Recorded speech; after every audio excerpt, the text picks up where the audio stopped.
Naam, kinachoendelea Mashariki ya Kati, tunaambiwa kwamba ndege nyingine ya Marekani imeanguka nchini Iraki. Vita kati ya Marekani pamoja na Israeli dhidi ya Irani vimeendelea kurindima, ambapo Tehran imesema kwamba itaendeleza mbinyo katika mlango wa bahari wa Hormuz, huku Netanyahu akisema kwamba wanaendelea kuzichapa Irani pamoja na Hezbollah.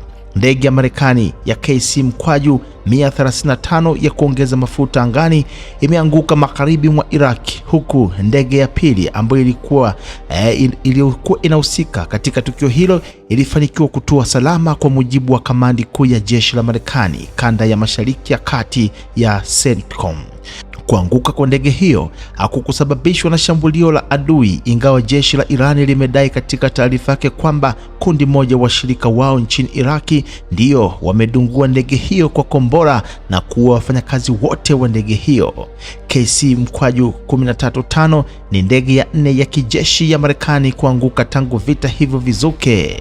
Kwingineko, nchi za Ghuba zimeendelea kubeba mzigo mkubwa wa mashambulizi ya kisasi kutoka nchini Irani, ambapo picha kutoka Beklat zimeonyesha moshi mzito angani baada ya shambulio kwenye maghala ya mafuta, huku wakazi wakielekezwa wakae ndani na kufunga madirisha yao. Ndege za drone pia zimesababisha uharibifu kwa mara nyingine katika uwanja wa ndege wa kimataifa wa Kuwait na katikati ya jiji la Dubai, wakati Saudi Arabia ikisema kwamba imezidungua droni zilizokuwa zikielekezwa katika kisima chake cha mafuta cha Shaibakh katika eneo la majengo ya ubalozi.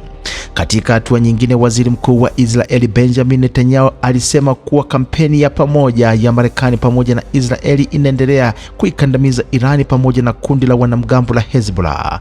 Akizungumza kwa njia ya televisheni, Netanyahu alisema vita dhidi ya Irani vinalenga kuwawekea wa Irani mazingira ya kuangusha utawala wao pamoja na kudhoofisha programu zake za nyuklia pamoja na makombora. Katika maelezo yake ya kina kuhusu vita, Benjamin Netanyahu alisema kwamba anataka kutumia mzozo huo kuondoa madaraka katika utawala huo wa kidini katika jiji la Tehran.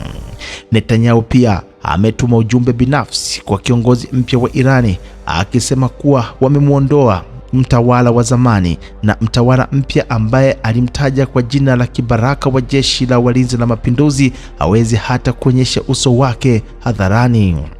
Wakati hayo yakiendelea, Iran imeapa kuwa itaifanya Marekani ijutie kulishambulia taifa hilo la Kiislamu, ikisema kuwa itaendeleza mbinyo katika mlango wa bahari wa Hormuz, hatua ambayo imesababisha bei za mafuta kupanda kwa kasi. Rais Donald Trump ametoa kauli nyingine akisema vita dhidi ya Irani vinaendelea kwa kasi sana baada ya kiongozi mpya wa Tehran Ayatollah Khamenei kuapa kwamba hawatakubali kutishwa katika ujumbe wake wa kwanza kwa umma tangu achaguliwe. Katika hotuba yake ya kwanza iliyorushwa na televisheni ya taifa na kusomwa na mtangazaji, Ayatollah Kaiba amesema kwamba kufungwa kwa mlango wa bahari ya Hormuz kunapaswa kutumiwa kama njia ya kutoa shindikizo zaidi dhidi ya Marekani pamoja na Israeli. Hata hivyo, balozi wa Irani katika Umoja wa Mataifa Ashim Saidi Ivani alisema kwamba Tehran haina mpango wa kufunga mlango wa bahari ya Hormuz, lakini akaongeza kuwa ni haki ya Irani kulinda usalama wa njia hiyo muhimu ya usafirishaji. Kiongozi huyo alitoa kauli hiyo alipozungumza na waandishi wa habari katika Umoja wa Mataifa alipoulizwa kuhusu matamshi ya kiongozi mpya wa juu ya Iran kuhusu kufungwa kwa mlango huo. Penzi tazamaji, wakati hayo yakiwa yanaendelea, tunaambiwa kwamba vita vya Irani vinatishia kabisa kuacha urithi wa sumu wa mazingira. Athari za vita Mashariki ya Kati, kuanzia viwanda vya kusafisha mafuta ambavyo vilivyoungua hadi meli ambazo zimezama, zinatishia kusababisha madhara ya muda mrefu kwa afya ya watu katika maeneo hayo na upatikanaji wa maji pamoja na chakula. Mashambulizi dhidi ya miundombinu ya mafuta pamoja na vituo vya makombora katika vita kati ya Marekani pamoja na Israeli vimeibua wasiwasi miongoni mwa wataalamu kuhusu urithi wa sumu kwa afya ya binadamu pamoja na mazingira, ambao unaweza kudumu muda mrefu hata baada ya mzozo kumalizika. Tangu mzozo huo uanze, shirika lisilokuwa la kiserikali lenye makao yake nchini Uingereza ambalo linafahamika kwa jina la CEOBS limetambua zaidi ya matukio takribani 300 ambayo yanaweza kusababisha uharibifu wa mazingira, kuanzia mashambulizi ya vituo vya makombora hadi mashambulizi dhidi ya meli za kubeba mafuta katika Ghuba ya Uajemi. Hata hivyo, watafiti wamesema kwamba idadi hiyo huenda anakuambia ikawa ni sehemu ndogo tu ya uharibifu ambao umetokea. Hicho ni kilele tu cha barafu, alisema mkurugenzi wa kampuni hiyo Doss Ellis alipozungumza na DW. Marekani inadai kwamba imepiga maeneo takriban 5,000 kwa sasa na bado tunagusa juu tu. Umoja wa Mataifa pia umeonya kuwa mashambulizi ya hivi karibuni dhidi ya miundombinu ya mafuta yanaweza kusababisha madhara makubwa ya kimazingira katika eneo lote, ikiwa ni pamoja na athari za haraka kwa maji salama, hewa ambayo inahitajika kuvutwa na watu pamoja na chakula.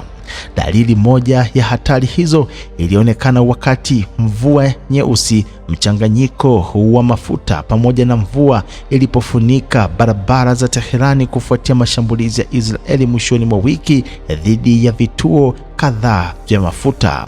Moto katika vituo hivyo ulipeleka moshi mzito mweusi juu ya mji mkuu huo wenye makazi karibu watu milioni 10 na kusababisha shirika la Msalaba Mwekundu la Irani kuwaonya wakazi wabaki majumbani ili kuepuka hewa yenye sumu.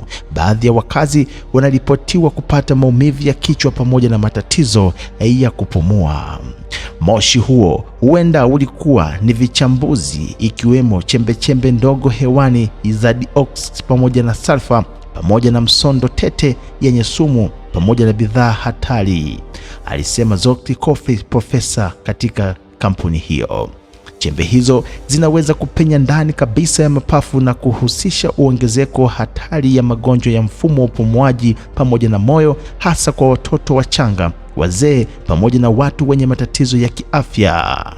Mpenzi mtazamaji, yakiwa hayo yanaendelea, tunaambiwa muda huu kwamba Waislamu wamekatisha sala walipokuwa wakisali mchana huu baada ya mashambulizi katika jiji la Jerusalem. Wizara ya mambo ya ndani ya Israeli imesema mapema kwamba maombi katika maeneo matakatifu katika jiji la Jerusalemu yamesitishwa kwa muda kutokana na vitisho vya makombora ya Irani. Taarifa imesomeka kwamba mmoja wao alishambulia mita 100 kutoka katika jiji la kale, ukuta wa magharibi, msikiti wa Al-Aqsa pamoja na kanisa la Kabuli takatifu. Matokeo yake, wizara ya mambo ya nje imesema kwamba maombi katika maeneo yote matakatifu yamesitishwa kwa muda ili kulinda maisha pamoja na usalama wa waumini. Baadhi ya sehemu muhimu zaidi za ibada ambazo zinahusiana na imani za Kiyahudi, Kiislamu pamoja na Kikristo ziko katika jiji hilo.